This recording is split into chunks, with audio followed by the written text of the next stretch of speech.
welcome back to a brand new episode of the show. Today we are taking a look at my haul from JoeFest 2024. So let me tell you what my goals were going into JoeFest. I have a few G.I. Joe vehicles that I need parts for to complete.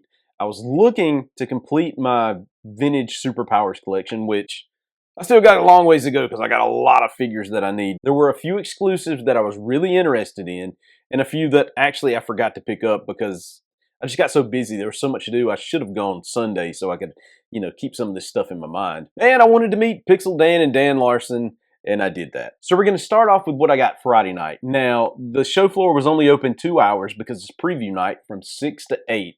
I didn't get to visit all the vendors by any stretch of the imagination. I only hit a certain few that I knew that I needed to hit to get the things that I wanted and to set up a few interviews for the next day. Now, as you look at some of the items that I purchased, leave a comment below. Tell me if you think I paid too much or if you think I got a good deal. So my first purchase of the night on Friday was this Superpowers Superman.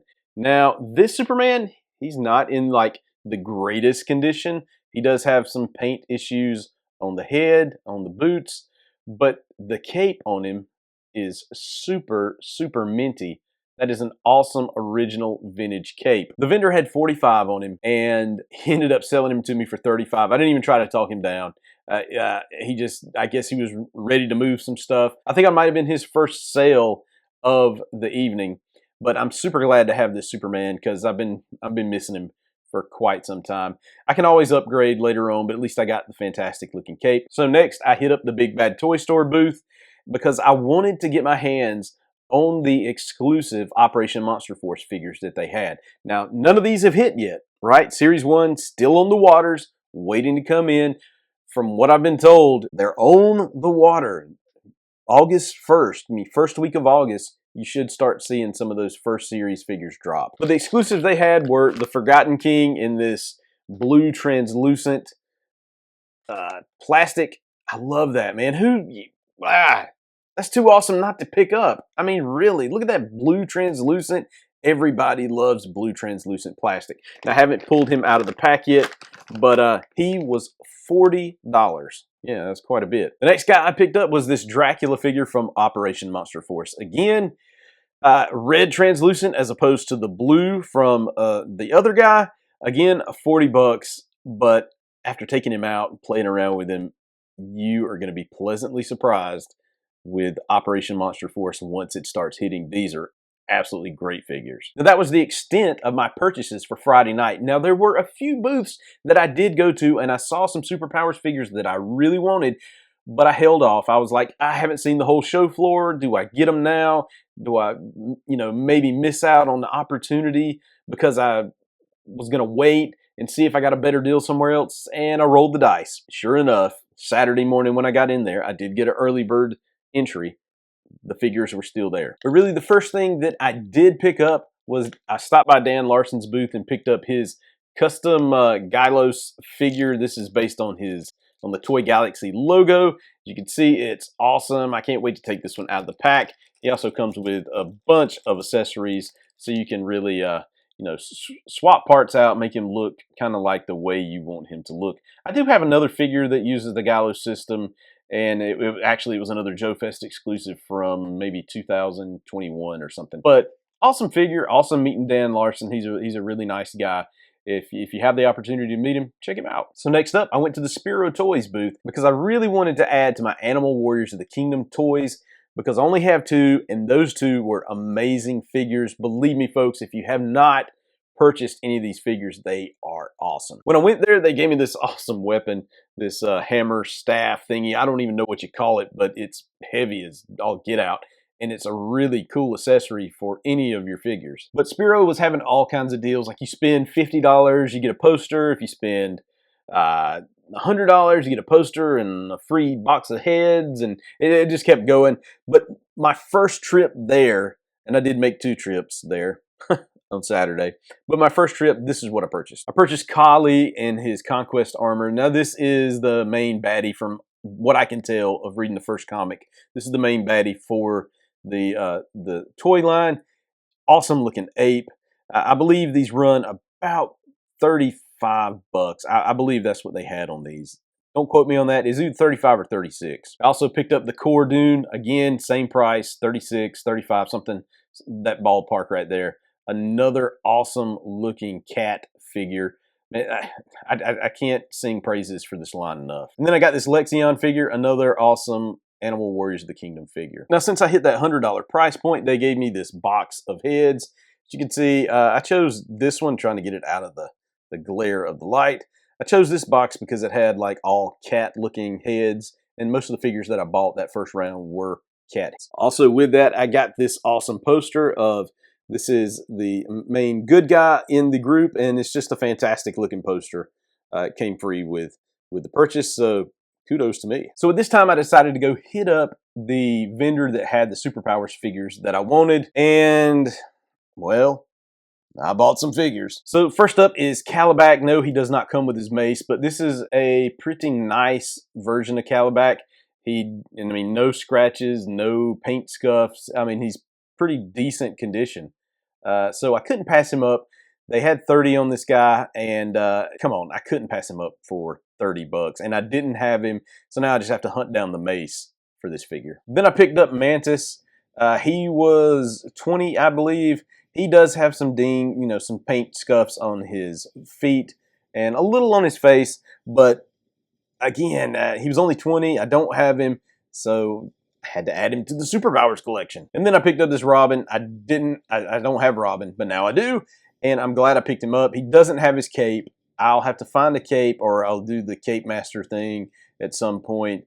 The Robin, he looks to be in really good condition without the cape, so I figured, go ahead, pick him up since he's in such good condition. I'll grab a cape later. So then I made a trade with Tony from Nowhere Toys. I believe Nowhere Toys is down in Miami. He was at JoeFest at the Toy Federation booth.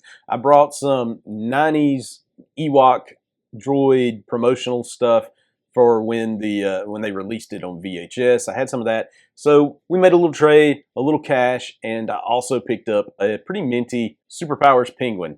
He is complete. Everything is there.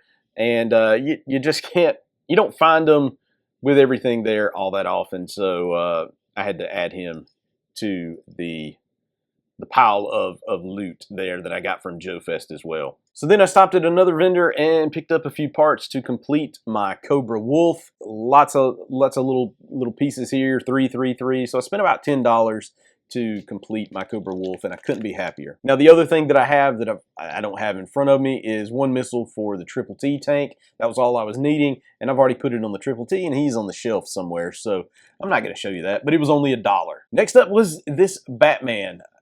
The cape, not in the greatest condition. The figure looks pretty good. Again, if I do a Cape Master thing, I might do this. The C-clips is really worn out on this guy, and the cape has started fading from the top down, so not the best cape in the world. But again, Cape Master has like a deal on the two capes, I think for $20 right now on Batman and Robin, so I might go ahead and just pick those up, put them on there, and I'll be done. Now, I paid $50 for Batman. Batman, for whatever reason, is going up in price, probably because he's Batman, but I had to get him. Next up, I went to the Fresh Monkey Fiction booth, and of course, Devil's Bargain Toys was there, and they had this awesome Black Jet and Sky Pirates figure.